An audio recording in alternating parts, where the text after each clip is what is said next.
Texas high school football players who hit a referee in a September 4th game at the direction of the team's assistant coach will be eligible to return to the school for the spring semester. The player's lawyer told ESPN's John Barr on Wednesday. The two John Jay high school players, 15-year-old Victor Rojas and 17-year-old Michael Moreno, have been assigned to an alternative school as punishment and have been prohibited from even watching John Jay games as spectators. With credit for the time they've already spent at the alternative school, the boys will be eligible to return to John Jay when the semester starts on January 15th. And this just in. Mac Breed, the assistant coach from John Jay High School in San Antonio, who is accused of directing the two players to blindside an official during a game, has resigned, according to his attorney. Stephen A., from what you know now, are you okay with those two kids returning to school? I'm okay with them returning to school as long as they were not allowed to play football for the rest of the year, which appears obviously to be the case. They're not going to be allowed to play football for the rest of the year.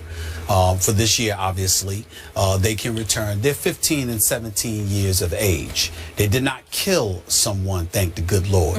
And so as a result of that, you think about America being a land of second chances, understanding that these are kids.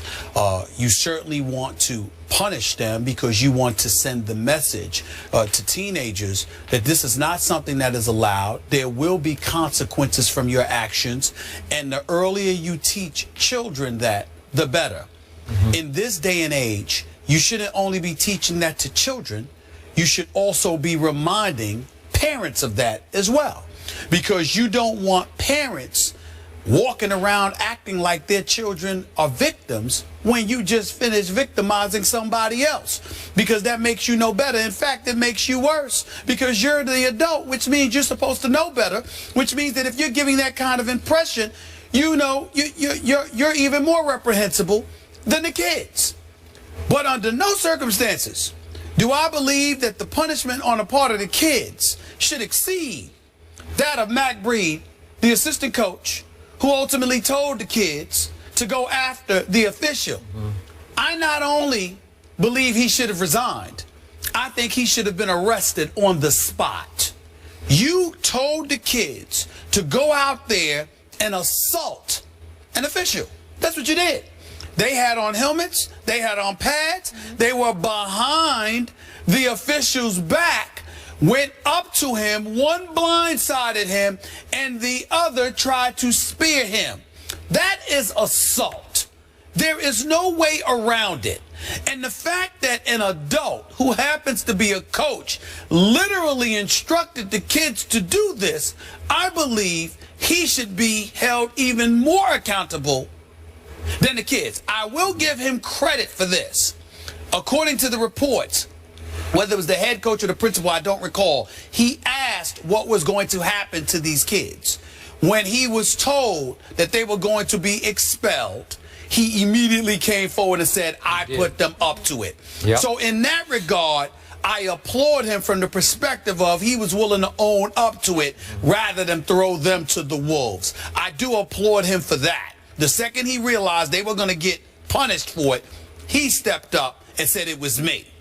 But that doesn't negate the fact that he basically had these kids assault these officials. And as far as I'm concerned, I'm not saying he should spend 10 years in jail or something like that, but there should be an arrest on his record. He should be arrested for assault immediately. They should be knocking on his door today to arrest that man for having that official assaulted, regardless of whether he used the N-word and other racial epithets. I'm not excusing that official. That is inexcusable, and that official should be dealt with if indeed it was true, even though that official is categorically denying it. But we live in a civilized society, and we have to send the message that just because somebody says something to you that you don't like does not give you the license to physically assault them, particularly when you're doing so behind their back instead of standing up in front of their face. I would have respected the official more had he went on a field and confronted the official himself rather than trying to get the kids to do it.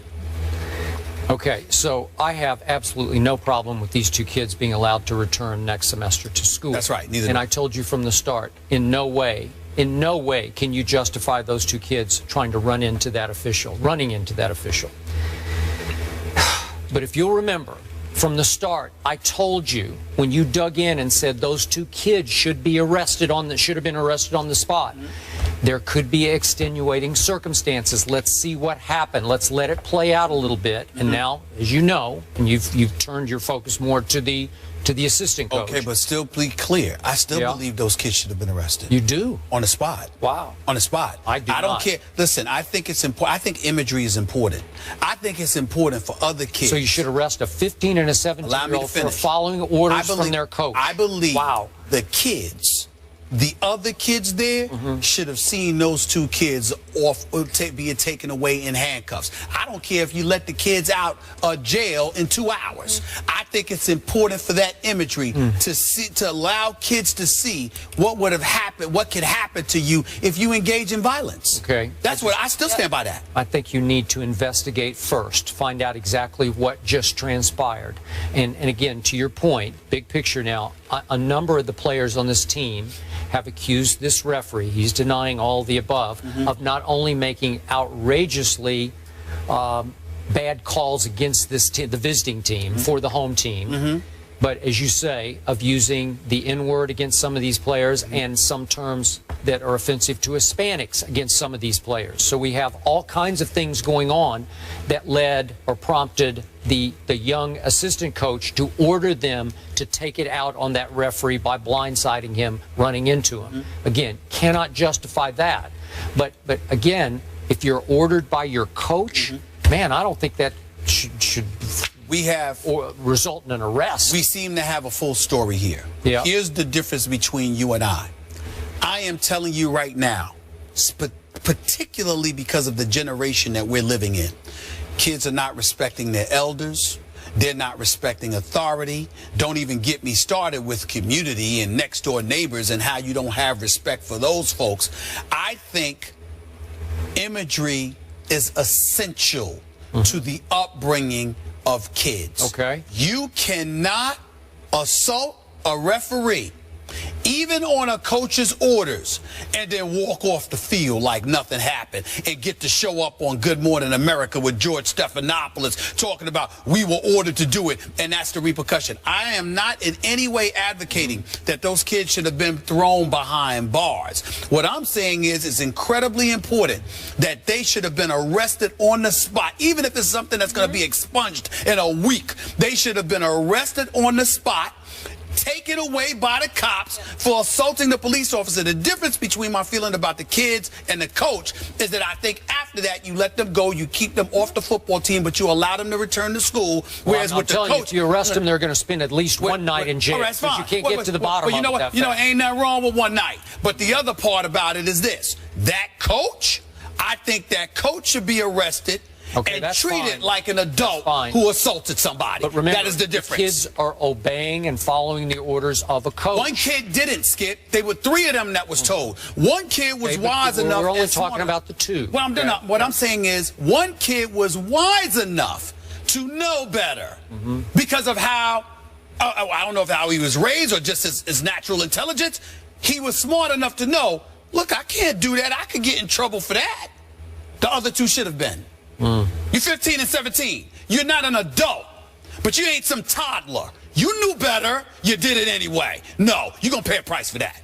You're going to pay a price for that. If I had a son and that been my son, I'd have whipped him. I'd have whipped him like he stole something. Okay, well, and I don't even want to tell you what I would have done to the coach for giving him that order.